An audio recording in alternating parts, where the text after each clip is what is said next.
오늘은 분식업계에 떠오르는 강자 응급실 국물 떡볶이의 창업 분석을 해볼까 합니다. 구독자 한 분이 응급실 떡볶이 창업 분석을 요청하셨어요. 그런데 자료 조사하는 과정에서 이걸 방송을 해야 되나 말아야 되나 고민을 참 많이 했습니다. 왜냐하면 응급실 떡볶이 홈페이지에 나와 있는 정보 중에 신뢰가 가지 않는 부분들이 좀 있어서인데요. 당연히 본사 홈페이지에서는 긍정적인 정보 위주로 보여주겠죠. 근데 좀 과한 거 아닌가 싶은 내용들이 좀 보여서 컨텐츠로 다루기가 망설여지더라고요. 예를 들어 월 매출 3,600만 원인 매장의 순수익이 2천만 원이라는 계산이 나와 있어요. 저만 과하다고 생각하는 거 아니죠? 본사 홈페이지는 틀렸고 제 분석이 다 맞을 거란 얘기는 아니지만 다양한 정보를 접해 보시고 그 중에 올바른 정보를 잘 선별하시길 바랄게요. 그래도 어쨌든 방송을 하기로 결정한 이유는 응급실 떡볶이가 괜찮은 브랜드라고 판단해서입니다. 응급실 떡볶이의 현황과 수익, 창업 비용, 주의사항 등 여러분이 궁금해하실 만한 내용을 모두 모아서 분석해 드리겠습니다. 먼저 가맹점수 추이부터 볼게요. 응급실 떡볶이는 14년도에 가맹 사업을 시작했는데요. 초창기에는 그다지 큰 반응을 얻지는 못했습니다. 하지만 17년도부터 기세가 좀 오르기 시작했고요. 19년도에는 가장 가파른 성장을 하면서 221개점까지 매장 수를 늘리게 됩니다. 그리고 상승세를 이어가며 20년 8월 27일 현재 268개점의 매장을 보유하고 있습니다. 요즘 인기 있는 떡볶이 브랜드의 가맹점 수치도 한번 같이 비교를 해볼게요. 전체적으로 보면 성장하는 떡볶이 브랜드들이 많이 있습니다. 2010년 들어서 아딸, 국대, 조스 이 3인방들이 떡볶이 시장을 이끌었는데요. 2010년 중반부터는 엽떡을 필두로 해서 지금 보이는 브랜드들로 세대 교체가 됩니다. 기존 떡볶이 브랜드들은 배달을 고려하지 않았지만 엽기 떡볶이와 같은 즉석 떡볶이 브랜드들은 달랐죠.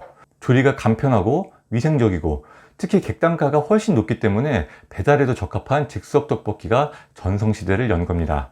그래프로 보이는 것처럼 떡볶이는 성장기에 있는 아이템입니다. 그런데 제가 이렇게 떡볶이 시장의 현황을 설명드리는 이유는요, 응급실 떡볶이도 성장하고 있으니까 마냥 좋다고 말씀드리는 건 아닙니다. 응급실 떡볶이가 더 뜰 아이템인지 이제 막차인지는 누구도 장담할 수는 없습니다. 다만 한 가지 확실한 건 언제까지고 이렇게 많은 브랜드들이 계속해서 성장할 수는 없다는 거죠. 제가 볼 땐 너무 많은 브랜드들이 덩치가 너무 커지고 있는 게 아닌가 우려도 되거든요. 그러니까 뜨는 아이템, 뜨는 브랜드라고 좋게만 보시면 위험할 수 있고요. 즉석 떡볶이가 포화 상태에 이르러서 성장기가 끝나고 쇠퇴기가 올 가능성도 반드시 염두에 두고 창업을 하셔야 됩니다. 시장 상황에 따라서 발빠르게 대응할 수 있는 역량을 갖춘 분이 창업을 하셨으면 더 좋겠고요.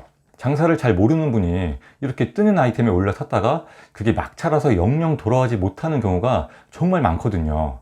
아딸, 국대, 조스가 어떤 길을 걸었는지도 한번 돌이켜 보시길 바랍니다.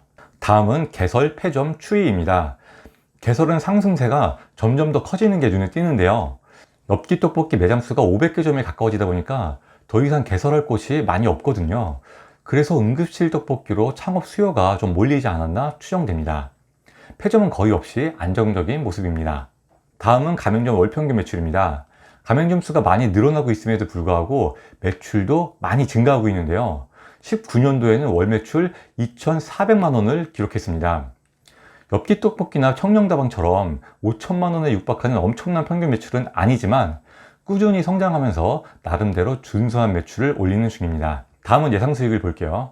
월 매출은 19년도 가맹점 평균인 2,400만 원일 때와 평균보다 30% 높은 3,100만 원일 때를 가정해서 계산해 보겠습니다.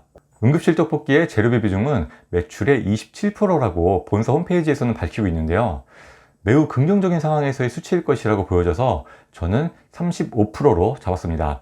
재료비 비중은 제가 인터넷으로 수집한 데이터를 토대로 추정한 수치이므로 사실과 다를 수 있으니 참고만 해주세요. 로열티는 한 달에 11만 원이고요. 인건비는 풀 오토 기준으로 20%로 잡았는데요. 응급실 떡볶이는 메뉴가 많지도 않고 조리도 쉽고 빠른 편이라 업무 효율성이 괜찮은 브랜드로 알려져 있습니다.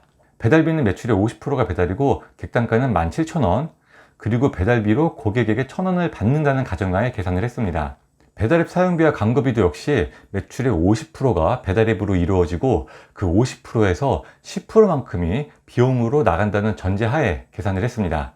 그 외에 임대료는 200만 원, 나머지는 무난한 수준으로 잡고 보면 월 매출 2,400만 원일 때 수익은 249만 원, 월 매출 3,100만 원일 때 수익은 383만 원으로 예상됩니다. 다음은 창업비용입니다. 15평 기준 부가세 포함된 금액입니다. 예치금 합계는 1,124만 원인데요. 가맹비는 330만 원으로 엽기 떡볶이와 청년다방 가맹비가 1,100만 원인 걸 감안한다면 괜찮은 조건입니다. 그리고 로열티는 월 11만 원씩 2년치를 처음에 예치하게 되어 있고요. 나머지 교육비, 보증금은 무난한 수준입니다. 이어서 개설비용 합계는 7,374만 원인데요. 각 항목들을 보면 딱히 싸거나 비싸거나 한 금액은 없습니다. 이어서 권리금과 보증금 합계는 4천만 원으로 예상했지만 상황에 따라 많이 달라질 수 있는 비용입니다. 이렇게 창업비용 합계는 총 1억 2,498만 원이 예상됩니다. 아마 조그만 떡볶이집이라고 창업비용을 만만하게 생각하셨던 분들이라면 좀 비싸다는 생각이 드실 것 같기도 한데요. 자체 공사를 허용해 주기 때문에 인테리어 비용에서 절감할 수 있는 여지가 있고요. 본사에서도 각종 비용을 절감할 수 있도록 최대한 협조해 줄 것으로 예상됩니다. 아무래도 1위를 한창 추격하고 있는 브랜드니까요. 여기까지 응급실 떡볶이 창업에 대한 분석이었습니다. 분식 창업을 준비하고 계신 분들께 도움이 되셨길 바랄게요.